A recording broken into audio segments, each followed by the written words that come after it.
What's going on, y'all? This is Coach Mike D with another episode of Impact and Fulfillment. Now, dig this. I have an amazing story. It's an amazing journey, but it's an even more amazing brother that I have on with us today. It's my man, Issac Sunzu. So Issac and I go to the same gym, and me and this young brother connected. One of these days we were just talking, and one day he, and I believe it was Chase, and I got to talking. We're talking about relationships. They were just firing questions off to me about getting married and dating and relationships and this and that or whatever. And it was kind of interesting, me being in my 40s and these young brothers being like in their 20s, asking questions about relationships and all. But when I heard his accent, I was like, brother, where are you originally from? And he told me he was born in Tanzania in a refugee camp, but his parents and he is of Burundian ethnic origin. And so when I heard that, being born and raised in a refugee camp, we live in Knoxville, Tennessee, parents of Burundian ethnic heritage, I was just like, brother, I want to know more about your story. And so that's why we're here today. So fellas and ladies and everybody tuning in to Impact and Fulfillment, I want to welcome you to a conversation with my man, Issac Sunzu. What's up, brother? Hey, how you doing, Mike? And look, and so check this out. Issac told me this is his first time ever doing anything like this, right? Kind of sharing his story and, and talking about it. So I'm gonna let you know, brother, it's gonna be fun. This is just a conversation, kind of like we talked at the gym. That's all we're doing now. We're just going to allow other people to kind of peek in on the conversation. All right, man. That's cool. Say what now? Oh, I said, that's cool. I'm ready for it, man. That's what's up. That's what's up. And so before I get started, most of the time I like for guests to give shout outs, right? Because I'm a firm proponent of making sure to highlight those that basically are the support system for us, to do what we do and to get to where we're going. I think it's important to give them a shout out before we jump into the actual conversation. So if you got anybody you'd like to shout out, go ahead. You have the floor to do so, brother. Oh, yeah, man. I got my own clothing brand coming out. Me and my friend, we have a clothing brand. It's called 4C. So we're still working on it right now. You just got to stay tuned. We got some new things coming out. So we're just working on it right now. It's called 4C. Make sure you guys check it out. So it'll be here soon in about 2 or 3 months. So that's all I got. Me and my man Zion, we're working on it. Okay. Now that's what's up, man. And I'm happy to see that. I'm actually excited to see what the brand represents and it's kind of the inspiration behind it at some point. So we'll probably jump into that as well if you'd like. Yeah. Sometimes later on we can jump on it. Okay. So like I mentioned in the intro, one of the things that piqued my interest about you, we were talking and you were mentioning that you're currently in school. You're in school to become a plumber, correct? Yeah. Mm-hmm. Okay. But as I told you, I heard your accent and you mentioned that you were born and raised in a refugee camp in Tanzania.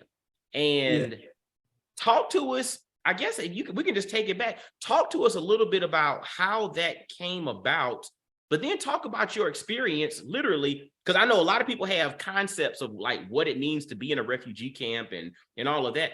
Talk to us a little bit about that, man. Talk to us a little bit about your story, brother. Yeah, so what it means to be a refugee. So what happened to me or what happened to my people? So there's 3 types of tribes in Burundi. So there's Hutu, Twa, and Tutsis. So Hutu, Twa, and Tutsis, sometimes they don't get along. So that causes conflict in the country. So they always fight each other, you know what I'm saying? So when they fought each other, so a big war started. It happened. And I think it was back in 72. That's when my dad went to Tanzania as a refugee. And I think he was like around 12 when he went over there. So he lived over there in the refugee camp. with his parents passed away, and he grew up. He got married around 1999. So when he got married to my mom. She went through the same thing. Her parents went through the same thing. So they just met in the refugee camp, and they had me. I was the firstborn, so they had me in 2000. So I was born in the refugee camp, and I grew up in the refugee camp.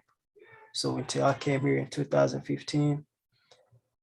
So So hold on, I want to ask you something. So again, yeah, for some of us like myself who never experienced and never actually seen a refugee camp, yeah, you mentioned that they were there, they mhm, got married there, they had children there. yeah. Like, break down, like, what is a refugee camp? I mean, I'm thinking it's just like, I guess from what you see on the news, it's just tents and like a big fence, and they bring in food and that's it. Like, talk to me about what does it look like, or what's the experience of being in a refugee camp? So when they first come in, so that's when they give you guys tents. So when time goes by, people try to build their own houses. So some people just build mud houses to stay in it. You know what I'm saying?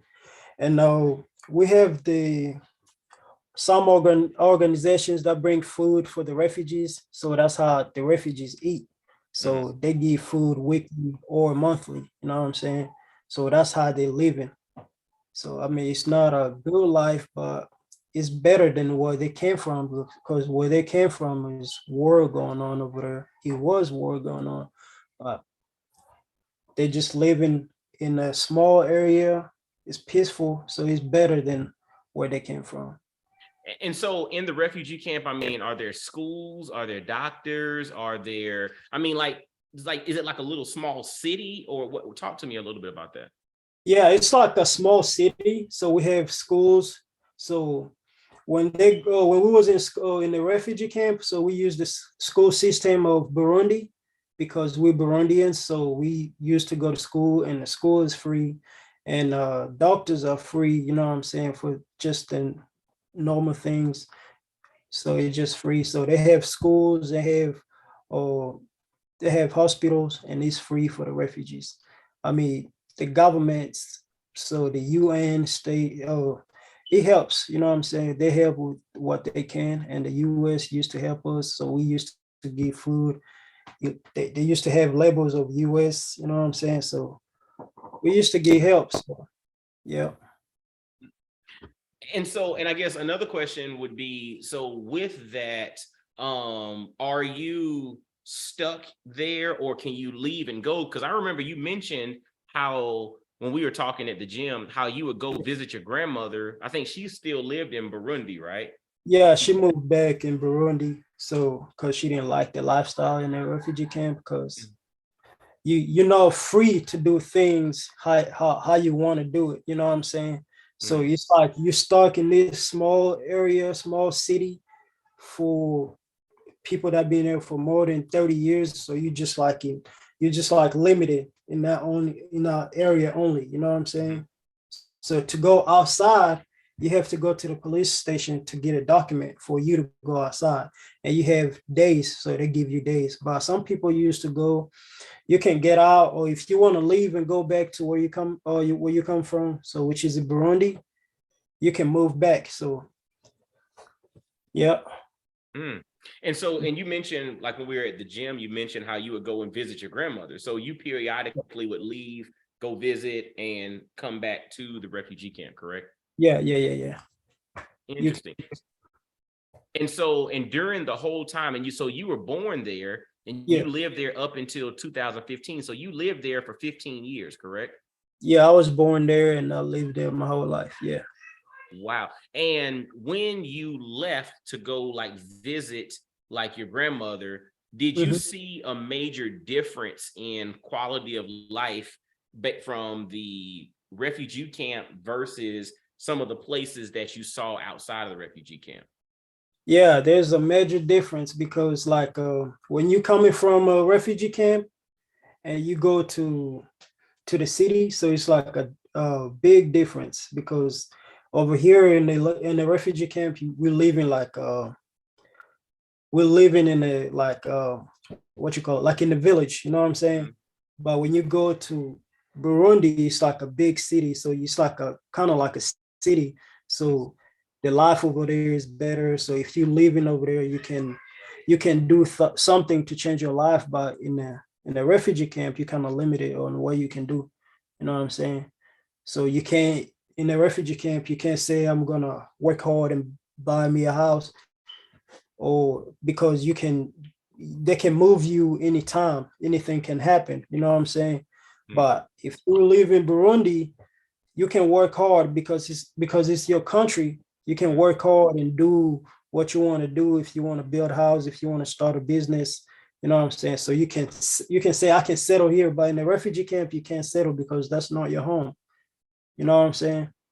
So that being said, like, and you were living with your parents because you were a kid or whatnot. Yeah. Did your parents ever consider leaving the refugee camp when you were younger to go and have that level of freedom to start businesses, to work and acquire things and do different things? Yeah, my dad, he was a good man. So he used to work hard to try to provide for his family.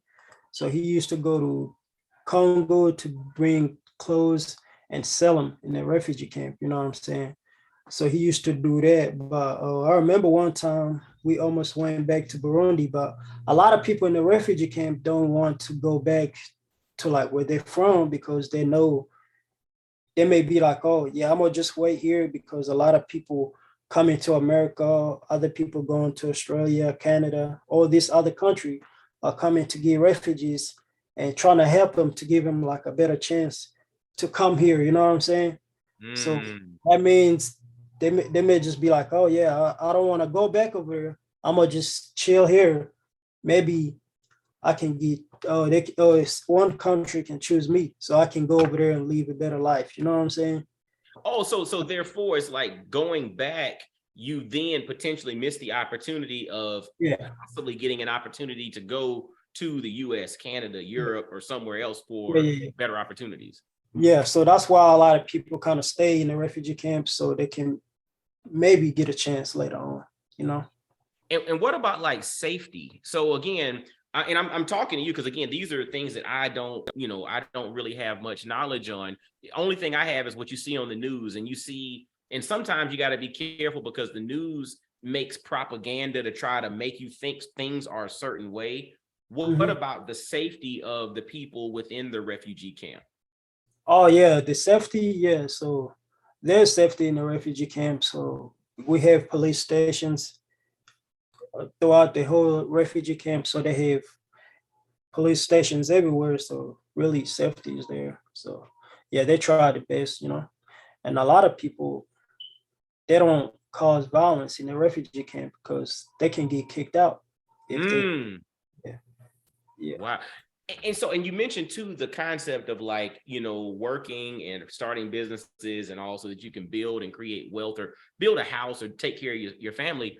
Mhm. What about like the money situation? Like, can you earn money in the refugee camp, or is everything just pretty much provided for you by like foreign aid and companies and countries and governments?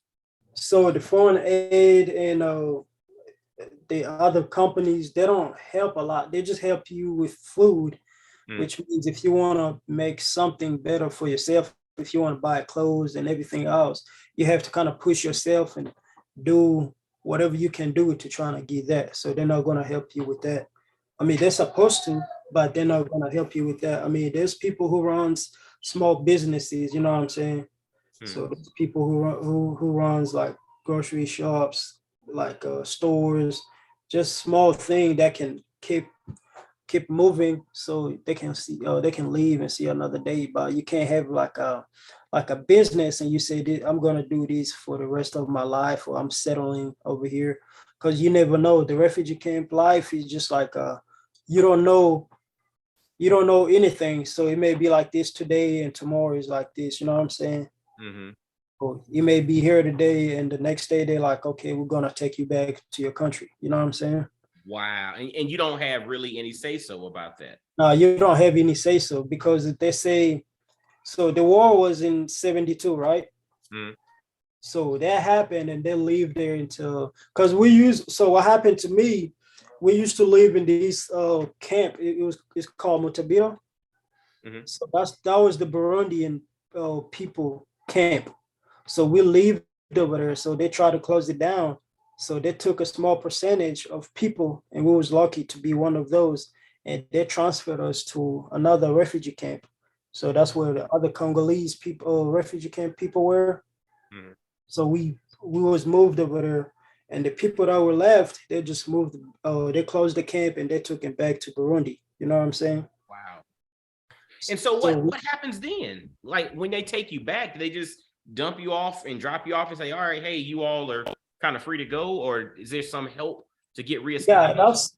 that's how it is. And the other thing, the other reason people don't want to go back because they don't have anything back home to go back Mm, to. You know what I'm saying? yeah. So they can't just take. Yeah, that's basically what they do. They give you back to your government. You know what I'm saying? Basically. So and your Mm, government got to do what it got to do to take care of you. mm, You know what I'm saying? So that's another reason why people don't want to go back to where they're from because they don't have anything to go back to. You know what I'm saying? mm. Wow. Yeah. And you mentioned that you were there until 2015. By 2015, there were iPhones and technology and smartphones and social media and YouTube and this and that. Did you have any exposure in 2015 before you left, to move away from there? Did you have any exposure to those levels of technology before leaving the refugee camp? Yeah, but we had exposure to technology. Just I had a small phone with the buttons. So Mm-hmm. that my grandpa gave me. But it's like a kind of like a privilege to have a to have like a phone or computer, you know what I'm saying? And it's not like a lot of for kids, you know what I'm saying? It's for like Mm-hmm. grown ups. So if for you to have a technology like that, like an iPhone, it's a big privilege over there. So Mm, yeah, so like over there they make there's like Chinese company that makes like kind of like low quality mm-hmm. technology. So they just sent it over there for cheap, you know what I'm saying? So, but Yeah. it wasn't uncommon. So, were you in 2015? Were you familiar with, Facebook and Instagram and Twitter and things like that? Were you familiar with that stuff? Yeah, I was familiar with that in 2015. Yeah, before I came. Yeah, I had a Facebook. Yeah, on my phone. Really? Yeah, you had internet. Yeah. So, and it's interesting because again, in your mind, you would think a refugee camp, but yet you had Facebook. Hmm. That's an Yeah. interesting. I mean, I don't know if other people would find that interesting as well, because you wouldn't think that. You would think, again, based off of what you see on the news or Hmm. what you see on television, that's not possible. But like you said, you had a Facebook account. Yeah, I had a Facebook account. I mean, it's not all that bad. I mean, some people are poor, some people. So there's just levels. You know what I'm saying? Yeah. So I mean, if my grandpa didn't give it to me, I wasn't thinking of buying it. You know what I'm saying? Hmm. So I was too young, anyways, to have a phone.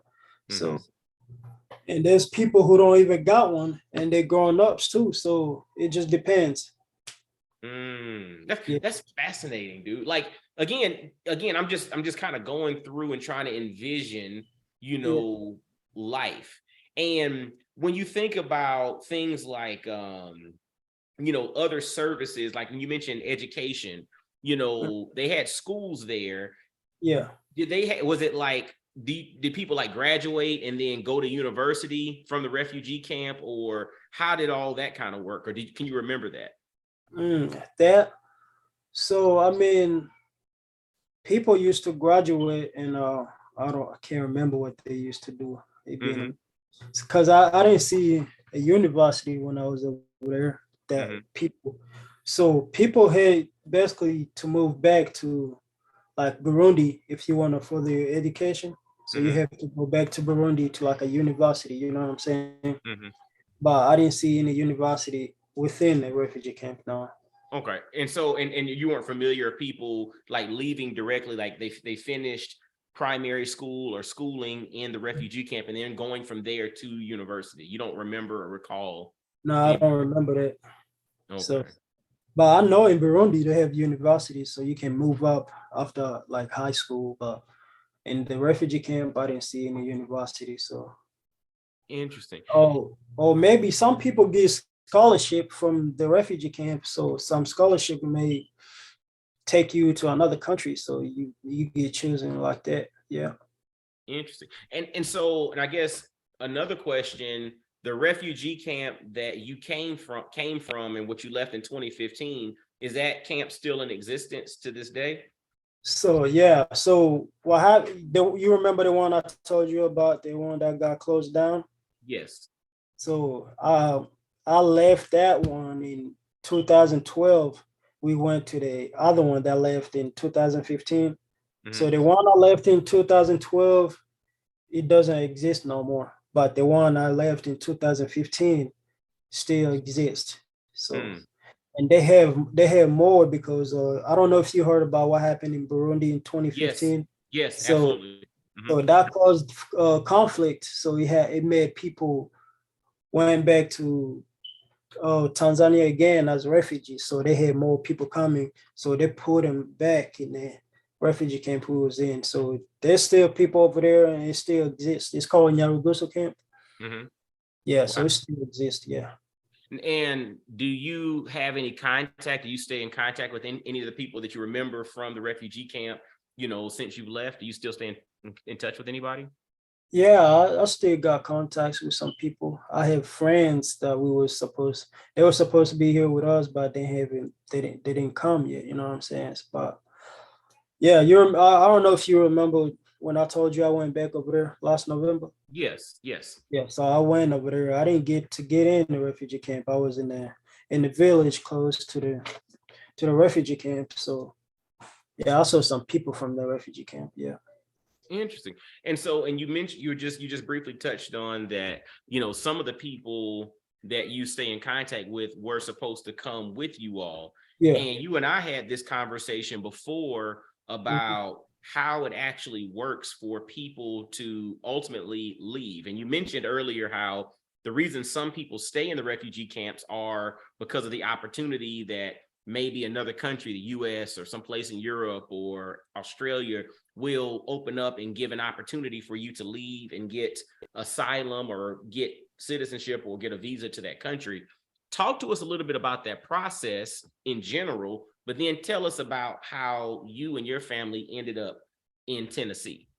So basically, you don't have any control of what they're doing. You know what I'm saying? So they're gonna choose your name, right? So Mhm. they choose your name, they're gonna put it on the board, and you're gonna look for your name. If you see your name, then you in. And after you get qualified, they're gonna call you over for an interview. You Mhm. know what I'm saying? So after the interview, they do all the interviews that they do, whatever they do, and whatever they need to do. So they're gonna do a background check and everything. So when you get qualified, that's when they bring you over here. So they listen to you. So they have to see that you really need help. You know what I'm saying? Mhm. So because there's people who if they go back to where they come from, they don't have anything to go back to. So if Mhm. they listen to those people and they give them a chance to come here, it will be better for them to start a new life. So that's Mhm. basically about how we came about. So Okay. And also, because and you mentioned Australia and Europe and the US, like how does it work with regard to people getting to different locations? Like, when you go through the interview process, do you say, hey, I want to go to Australia, or hey, I want to go to the US, or hey, I want to go to Switzerland or Norway or Greece or wherever? Or do they just look at you and they figure out where they want to place you and you just get placed? so what happens is, so like a country will come and be like, oh, I need, let's say like America will come and be like, I need 2,000 people. I can take 2,000 people, 2,000 family. You know what I'm saying? And Canada will come and say, I'll take this number of people. And Australia will come and say, I need this number of people. You know what I'm saying? So you don't have any saying of where I want to go. You know what I'm saying? Mhm. So when a country picks you, they're gonna take you and they're gonna do an interview. They're gonna do whatever they do, the background, and listen to you. And if they think that you qualify, that's when the process starts. So the process, what they do, I don't know what they do. So they just look at your case and listen to you. You know what I'm saying? If they really think that you need help, that's when they're gonna take you. Yeah. Hmm. So That's interesting. And so I guess while and this is maybe just from your perspective, while in the refugee camp, yeah, is there, kind of like when you look at like the NBA, that we're recording this on the same day that the NBA draft is happening, right? And yeah, so people will look and they rank, the prospects, right? yeah. When you're in the refugee camp and you're thinking about possibly getting or desiring to get placed somewhere, do you all have kind of a ranking of like where's the best place to go versus where's like the worst place to go? And do you remember some of those conversations? So you're talking about like, oh, where is the best place to go? I mean, everybody Yeah, I wants mean, to go. just based off of like your conversation, even before you go, you know how like before an NBA draft, Yeah, everybody's like, okay, like this draft is coming up. Wembanyama is number one. Like everybody knows he's there. Then it's the second best prospect, the third best, fourth, fifth. And it's like a list. Do you yeah. all kind of formulate a list and say, okay, number one, we want, the US is number one, then Australia's number two, and then Greece is number three, and then Lebanon is number four, and then something's number five, and whatever. Do y'all have a list? And if so, do you remember what that list was? I mean, I always wanted to come to the US. I Mm-hmm. mean, and I know a lot of majority of the people want to come here because it's just America, you know what I'm Mm-hmm. saying? It's just like a big name. Mm-hmm. Uh, there's some other countries like Canada and Australia, so they know those countries got better benefits than America. Mm-hmm. A lot of people still want to come to America because it got the name, you know what I'm saying? So Mm-hmm. I mean, Yeah. I always wanted to come to America because I love America and it just like the culture is just amazing, you know what I'm saying? The music, you know what I'm saying? The people, it's just amazing, you know? Mm-hmm. Yeah. Interesting. And what's so fascinating. So, and you know this now because you live here, Hmm. that there's a lot of differences across America. Yeah. Like New York City is so different from Miami, which is very different from Los Angeles, which is very different from Chicago, and then Mhm. Knoxville, Tennessee, and Augusta, Georgia, and Beaumont, Texas, and Topeka, Kansas. Like all of these places are all parts of America, but Mhm. they're all very, very different from each other. Yeah. So when you're over there, you only know about the big cities. You see like New York, Miami, Los Angeles, you know what I'm saying? What is that? Nevada. What is the other Yeah, city? Las Vegas. Las Yeah. Vegas. Yeah.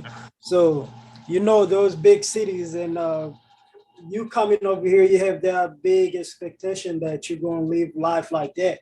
So Mm-hmm. it's like kind of different when you actually get here. You know what I'm saying? Because everybody think it's like a heaven, Uh-huh. basically. Yeah, but when you get here, it's just like a kind of different, you know what I'm saying? So when Uh-huh. you come, you like excited, but when you get here, you're excited as level goes down. Uh-huh. The longer you live here, you just gonna get used to it and you just be like, oh, I like it. It's normal. You Mm-hmm. know what I'm saying? Yeah. But a lot of people, I know a lot of people think it's just like we're coming to leave like, like the Hollywood life, you know what I'm saying? Mm. Yeah. Wow. Mhm. And what's interesting, that's fascinating. Like whenever we've traveled to different countries and we talk to people who have stories of America, or who watch the movies and see this or see that, that's kind of the perspective. They think that not everybody, but a lot of people who've never been here, feel that everybody over here is rich and everybody's living this glamorous life, and you're living in these humongous places, and everything is perfect, everything is. But then you get here and you're just like, yeah, there's some great opportunities, but then it's not perfect. It's very far from perfect. Yep, that's what it is, man. Exactly what it is. Mm-hmm. And so I guess that being said, when you were in the refugee camp, did you speak, was English something that you learned, or did you have to learn English once you got to the US? I took some classes over there, but it wasn't like a good English. I Mm-hmm. won't say I remember anything I learned from that class. So they have people over there who teaches some classes, but it's just basic classes. Hmm.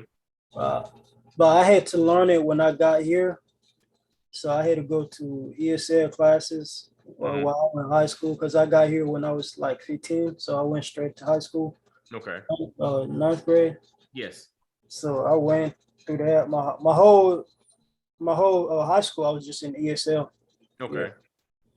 And so what was that transition like, man? Like, so when you got here and you got here at 15, so you came straight into high school, you Yeah. know. Now, was there a good number of people from Tanzania and Burundi that came with you, or were you kind of like the only one in your school that came from where you came from? And how was that transition, man?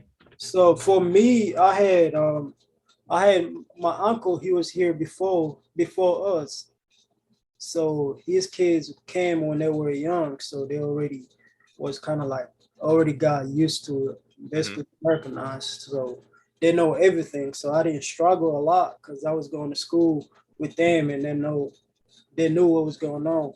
And I had a friend. He didn't come from Tanzania. He came from Malawi, I think, but Okay. he's Burundian though. So he came from another refugee camp in Malawi, but he's Burundian. So that's Hmm. who I went to high school with, and we just went to ESL together. So it was kind of fun, yeah. Really? So what was that transition like though? I mean, did you feel accepted by the people here, or did you feel like you feel like you met do you feel like there were a lot of challenges or whatnot, or did you feel really welcomed into, the city and into the culture? Yeah, man. So it's about how you take it. You know what I'm saying? So yeah. So people were really nice. If you don't have anything, they will help you out. But and and yeah, it was. I felt welcome, and I really liked it. So I just didn't speak the language, and the transaction it was good, man. I Hmm. liked it. You know what I'm saying? Just comparing it to where I came from and where I was coming to, it was very different, and I was like, yeah, I like it over here. So you said very different. What were the biggest differences that you experienced when you came here versus, at the refugee camp? And I mean, maybe even basic stuff like, I mean, maybe the way that people do things in houses, or how they eat the food, or how the bathrooms are set up. I mean, it could be something as simple as that. Talk to me about some of the biggest differences that you remember about that transition. I mean, the food is very different, so we have different food, and the infrastructure is very, very different. You know what I'm saying? Over there, we don't have paved roads or Mhm. anything, and we're coming over here, we're seeing paved roads everywhere. You know what I'm saying? You're not getting dirty. You coming out of the house and you're going straight to the paved road. When it rains, it just be cool. You know what I'm saying? But over there, it's just like mud roads. Mhm. And when it rains, it just get nasty, and it's just like mud everywhere. Mhm. You know what I'm saying? So the scenery is just different. You know what I'm saying? Mhm. But yeah, I liked it over here, and I liked it over there. So it's like a good experience to have Mhm. to to live both sides of the world. So it's just like good experience to have. You know what I'm saying? I love But that, man. but the scenery is very different. The people, you know what I'm saying, over there, all you see is just like black people. But over here, you come over here, you see a lot of different culture and different people. You know what I'm saying? You see Hispanics, you see white, you see Mhm. African Americans. You know what I'm saying? And I always see them on TV. You know what I'm saying? I never got to see them in real life. You know what I'm saying? So it's just Yeah. like, damn, this is amazing, man. You know what I'm saying? To see Mm. different people just live together, just wow, it's cool, man. Now, and so what's interesting about that, you see so many physical differences, Mhm. but do you also see a lot of similarities, even though physically we look very different? Between black and Between anybody. I mean, because even like with African Americans and Native Africans, so yeah, sometimes you'll hear conversations about not conflict, but how sometimes people from various African nations and African Americans might not always connect as Mm, much. Or, but you look at us, like you and I could be first cousins. You know what mhm. I'm saying? Vice versa, even somebody who you mentioned might be white or Hispanic or whatever, they look very, very different.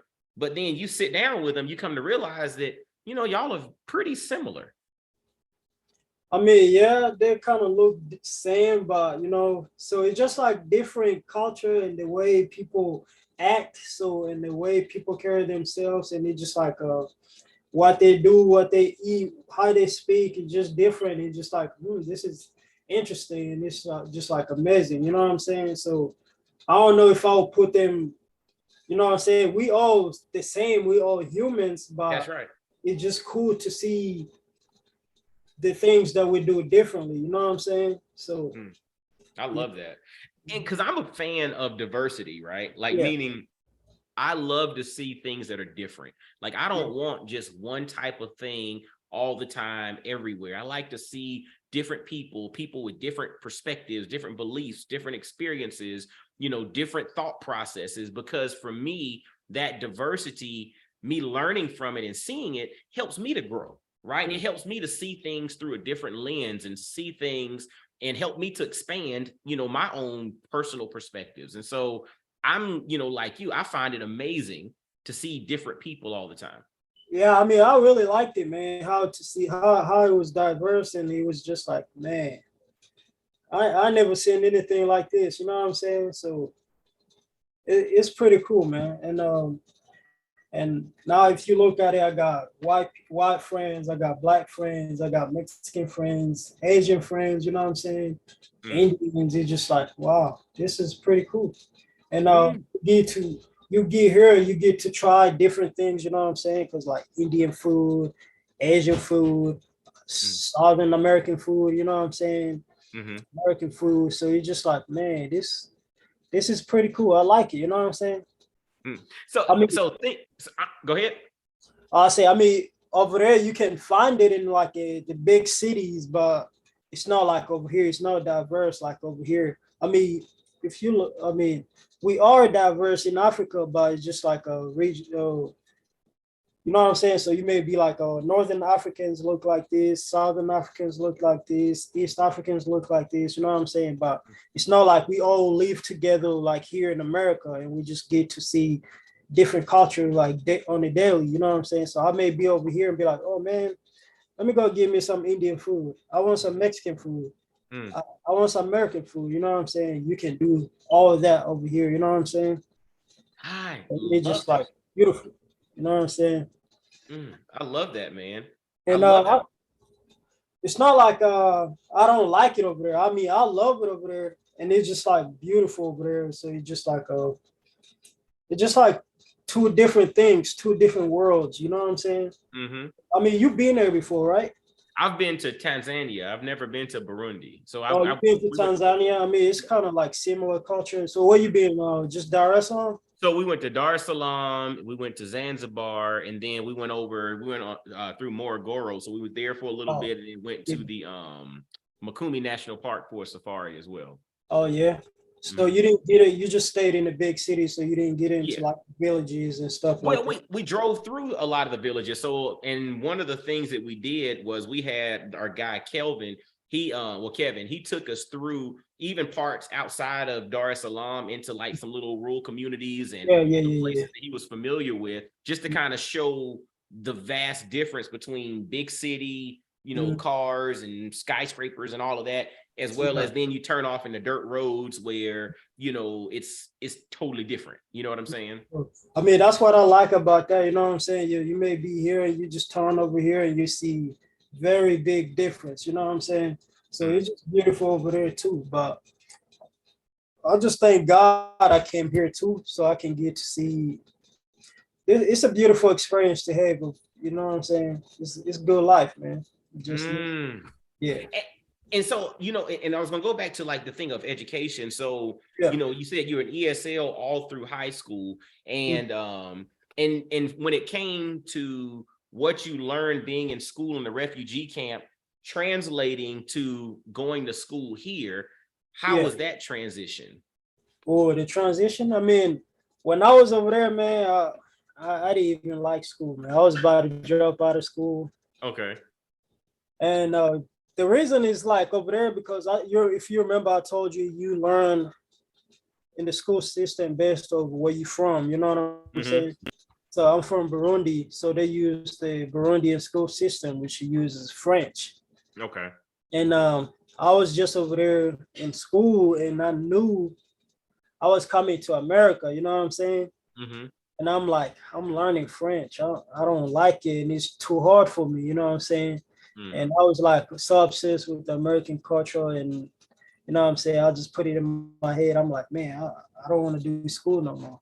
So when they brought me over here, so I was like, man, thank God I don't have to deal with the French again. So I can just Mm-hmm. keep up with English when I get here. So I just got here and I just transitioned from French schooling system. So from like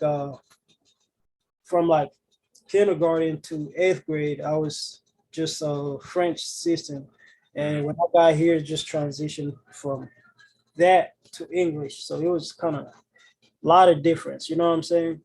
Mm. That's fascinating though, but that also opens you up to show how capable you are from a learning perspective, because your Yeah. native language is Kinyarwanda, right? What's the No, it's Kirundi. Kirundi? That's it. Yeah. So your native language is Kirundi. Mhm. Then you were learning and you spoke French, and then you learned English. Do you speak any other languages as well? Yeah, I speak Swahili too. So it's like, yeah, I speak Swahili. So that's four. So you have four languages that you speak. Yeah, but I don't speak French no more. I forgot, but now I'm trying to kind of like learning it again. So Okay. I'll be seeing some Haitians brothers and I'll just be trying to talk to them in French so I can remember some words because I'm like, damn, I should have just kept going with my French. So I could have been better, you know what I'm saying? But now Oh, I'm trying to get better at French. so it's funny. So it's funny how you get different perspectives, right? So Mhm. back then you didn't want to fool with French because you were stuck on, I'm going to America, I want to do English and all of that. Now you get to America, you finish high school, and you've got, furthered your education, working on something else, and we'll talk about it in a second. And now you're wanting to kind of learn French again. Yeah. It's So kind it's of just cool. like it's cool, man. So I'm like over here, I'm like, damn, it sounds so cool, but it's kind of hard for me to learn. So I don't know. It's just kind of it always been hard for me. So I'm like, I don't know if I should go for Spanish or just stay with French because I know a lot of words in French. Mhm. So it's good. I don't know. But Dude, you have no limits, bro. You have no limits. Spanish seems more easier than French. So I don't know which one to choose. But right now I'm just practicing my French. Yeah. Man, I'm gonna tell you, a brother like yourself, with the experiences that you've had, Mhm. with what you've proven thus far, I would say learn both. Why not say, I'm gonna become fluent in both French and Spanish? Because Yeah. you're capable. Yeah. Why not? You know what I'm Yeah. saying? Like, what's it gonna Yeah. hurt? Nothing really. and so based off of what you're studying now, so you're now in school to become a plumber. Like, you want to become a master plumber, correct? Yeah, yeah, that's what inshallah, yeah. Yeah, that's what I'm talking about, man. And so what's interesting about that is you speak these multiple languages. So now you have this ability to connect and communicate with people from a lot of different spectrums with Mhm. regard to providing this service of Yeah, plumbing. So it's kind of an interesting perspective of like how this language thing comes back to then potentially add value to put you in a category that allows you to not really have to compete with a whole lot of people because you can do stuff that they can't. You can yeah. communicate in their native language. Hmm. It's pretty cool, man. So how many languages do you speak? One. Just English? That's it. And that's the thing that's so interesting. So I kind of look at it borderline kind of arrogance, right? Because in America, yes, you in part of your schooling is in high school we had to take 2 years of a foreign language, right? So I Mhm. took Spanish for 2 years, but then that was it. It was just kind of checking the box on the requirement to graduate. But growing up, unless you're a person of some different ethnicity, it's rarely encouraged for you to become fluent in some other language. But what's so interesting, as I travel the world and we've gone to different countries, I remember, I forgot what country we were in. I met a guy who was fluent in 11 languages. Like, he spoke 11 different languages. When we were speaking of Tanzania, when we were on Zanzibar, we were doing a spice tour. And the guy who was doing our spice tour, he was just talking to us in English, but he mentioned that he started doing tours and he met some tourists from, I think, Italy. So that made him learn Italian initially. Then he met some tourists from Germany, and he started getting some people from Germany. He learned German, and then he learned English on top of that. And so other places around the world, especially in like tourism spaces, find it beneficial to be fluent in other languages, because that's financially beneficial to them to be able to communicate with folks that are coming to visit. Whereas here, we don't typically feel the need to have to speak somebody else's language, because most people either are coming to us, so they need to learn our language, or we have the mindset that we're going somewhere and they're here to serve us, so they're going to know our language as well. But over there it's just different, because I don't know, because a lot of people live together and they all don't speak same languages. So that may cause for them to speak different languages. So you may be in Burundi and you got people working in Congo, so they may learn some languages from Congo. So you may be in Burundi and got people in Tanzania. They may just speak some Tanzanian languages. You know what I'm saying? But so it's like a lot of people who speak different languages, and they're just like they just need a language to connect them. So I think that's how Swahili came about. So, and it's pretty cool. Yeah, I love it, dude. Like I said, I love it. And honestly, your story is fascinating, because, the title of this podcast is Impact and Fulfillment. And my calling in life is to really encourage, empower, and enhance as many people as possible to maximum impact and fulfillment. And sometimes that comes from things that I experience that I share with people.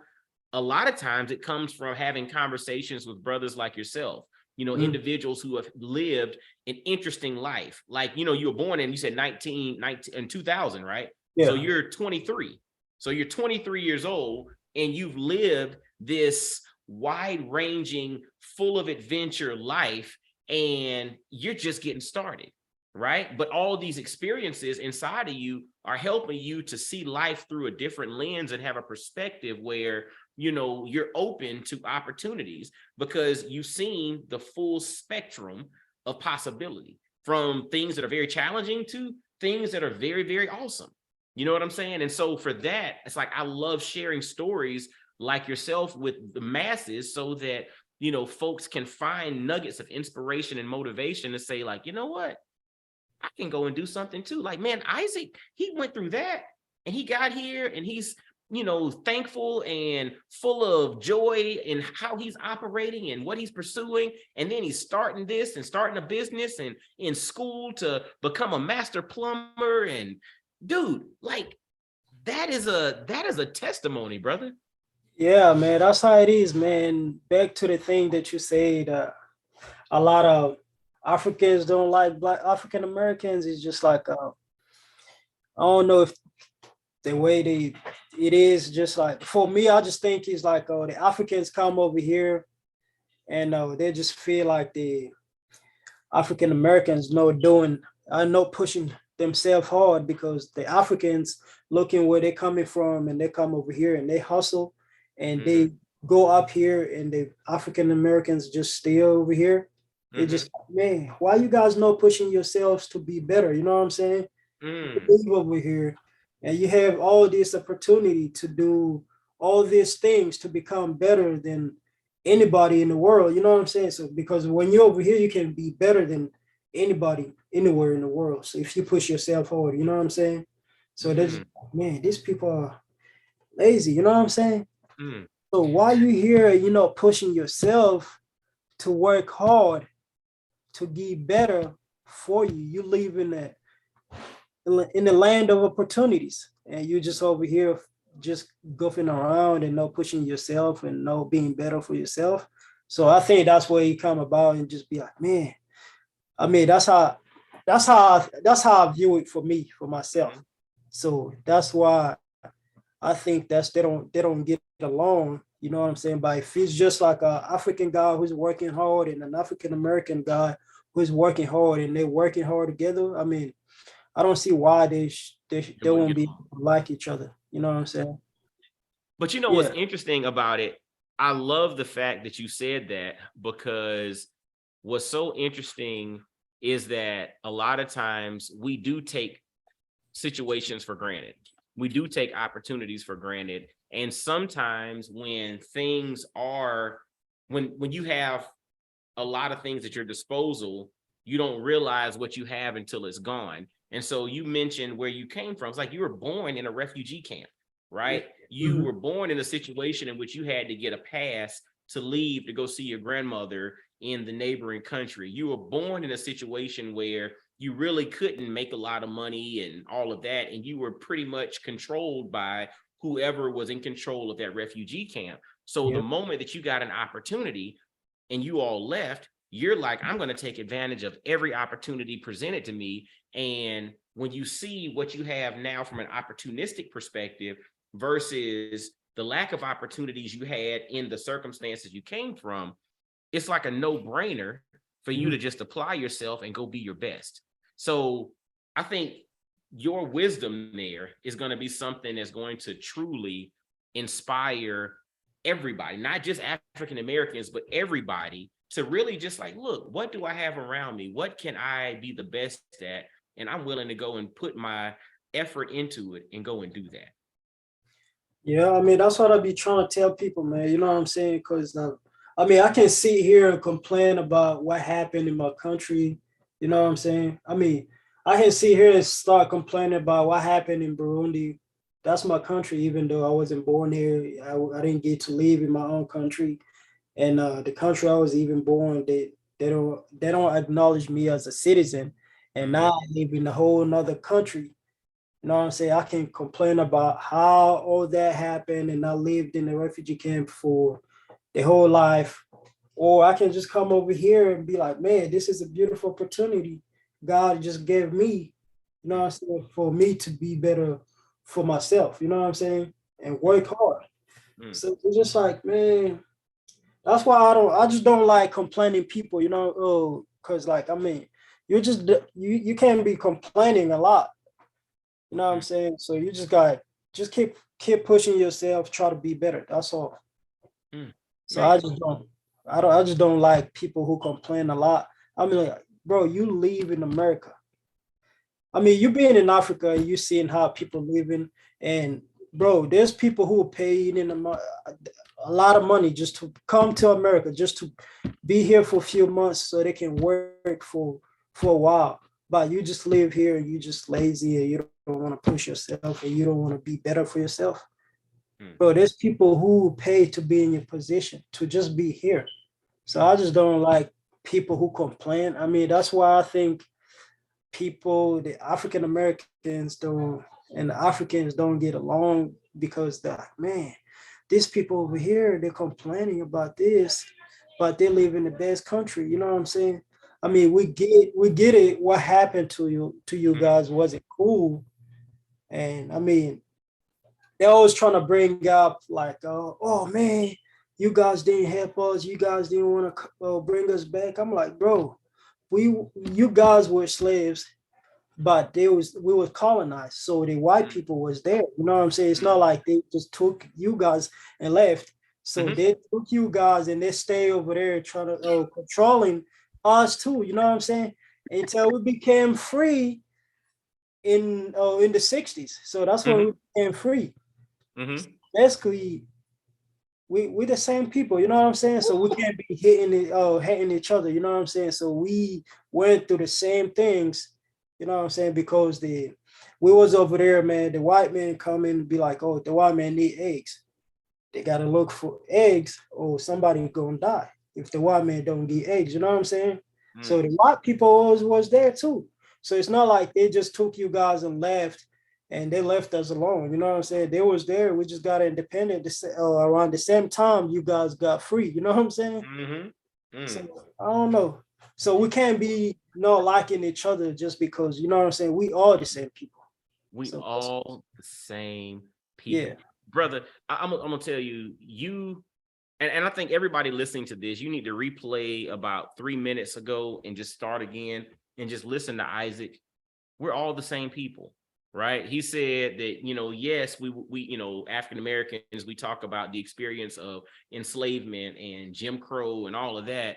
He's like, yes, they came and took y'all, but they stayed here with us. So it's like we the Yeah. same people. The Yeah. same thing, to an extent happened to all of us. And yes, that's history. Yes, that's hurtful. But at the end of the day, what are we going to do now? Right? It's like I can sit there and I can live in that, for the rest of my life, or I can acknowledge that, I can pay homage to those that, directly were impacted by that. But then in honor of them, I can make the most of the opportunities I have available to me right now. Because to me, it's no better way to honor those that came before me than for me to use my God-given talent, skills, gifts, the resources at my disposal, the relationships I have in place to go and make the best life that I can for not just myself, but inspire as many people as possible to do the same. To me, that is honoring my ancestors. That's honoring those that came before me. That's honoring those. The way I look at it right now, that's also honoring those around the world who may still be in a refugee camp somewhere, who may still be living in a place where no matter what they do. I was watching a documentary of a country and it was showing guys busting their back, making like 90 cents a day, Yeah. working from sun up to sundown. I believe it might've been Burundi, if I'm not mistaken. They were doing a documentary on it. And I was saying to myself, this guy is probably one of the hardest working people I've ever seen to only make 90 cents a day doing what he's doing. For that person, it's incumbent upon me to go and make the most out of every opportunity I have because that guy can't. So I need to go and do it because it's here and it's available to me. And who am I to be lazy and to not take advantage of opportunities? So your story to me says it all, brother. Yeah, man. I mean, it's pretty cool, man. It's pretty cool life we go through. You know what I'm saying? It's just like a beautiful experience. You know what I'm saying? So it just, I wouldn't change anything about it. You know what I'm saying? Because it's just like, for me coming from where I came from and to where I'm at right now, I have a I have a different view on life than somebody who was just born here because they didn't go through what I went through. They didn't live the life I lived. You know what I'm saying? So that's when I'm talking to people, I just kind of like, you know what I'm saying? I just understand. You know what I'm saying? I just be like, okay. Because I mean, they don't know me. They don't know me very well. They don't know what I went through. They don't know my background. You know what I'm saying? They just may be like, oh yeah, he's African. Oh, Mm. you know what I'm saying? But I may be African, but I'm different type of African. So I didn't even get to live in my own country. You know what I'm saying? Mm. My motherland. You know what I'm saying? So I didn't even get. You know what I'm saying? It's just like it's just different. So just imagine it's like a small city. It's just like a small city, and you live there for like your whole life, and you basically don't got anything going on. You're just there, you wake up and you're just waiting for another day. You know what I'm saying? While you're over here, you can just push yourself to be a better person. You know what I'm saying? And I can't hate you guys because if it wasn't for the black people, I wouldn't be here today. Mm. I'll probably be, if I come here, I'll be a slave. So if they didn't declare for what is it called, freedom, you know what I'm saying? So I'll probably be, if the only way I'll be here, I'll be as a slave. Mm. But if it wasn't for us who declare independence from the white man, you guys won't be able to travel to Africa and do all these things. You know what I'm saying? Mm. So we We're all all together. Yeah, That's so right, we should just work together, you know what I'm saying, trying to make the world a better place. That's all, man. man. And dude, I salute you and I'm proud of you for what you've done and what you're going to do because brother, you're just getting started. Hmm. And you got a lot in your future, brother. And I'm proud of you in advance for what you're going to do, man. Thanks, man. Thank you. Thank you. No doubt. Now, so as we wrap up, man, are you on social media? Do you do anything on social media? Do you put your stuff out there? I mean, I got an Instagram. I'll be posting some workout videos, just me. You know what I'm Okay. saying? But yeah, I got, let me see. Because Let me if you see do, my I mean, if Instagram. you don't, if some people don't fool with social media like that, and if you don't, it's all good. But if you had one, I would put it in the show. I'm gonna put it in the show notes to share with folks just in case they want to check out a little bit more from Issac Sunzu. Hmm. Yeah, so my Instagram name is EA King. EA King. Yeah, so long for East African King. So yeah. Okay. So make sure y'all follow me on my Instagram. And Okay. if you So got so anything you is it like, just EA King? EA King? yeah, just EA King. Yeah, that's my name, just EA King. Yeah. EA King. EA space EA space King. Gotcha. EA Space King. Gotcha.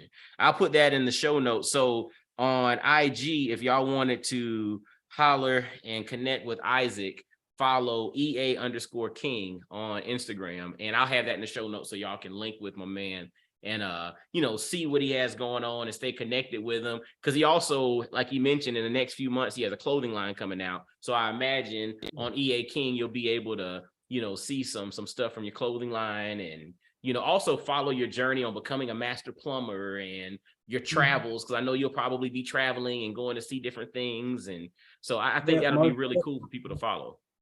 yeah, most definitely, man. Awesome, brother. Awesome, man. Well, dude, man, like I said, I'm proud of you, man. You and I are going to stay connected. We'll see each other at the gym and keep our conversation going because I got a lot to learn from you because, Uh, brother, you're a pure inspiration, man. So I thank you for sharing with us today. Thank you, man. See you.